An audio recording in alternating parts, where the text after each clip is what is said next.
आसिया को बताना जरूरी होता जा रहा है। करता हूँ मैं अदील से और वकील से बात।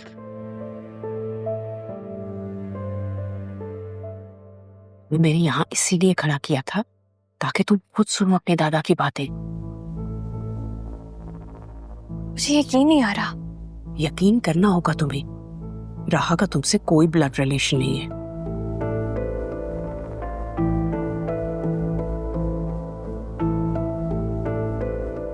अगर दादाजान तुम्हें फिर से तसल्ली करनी है तो जाओ अपने दादा से बात कर, लेकिन अभी नहीं। अभी वो गुस्से में है।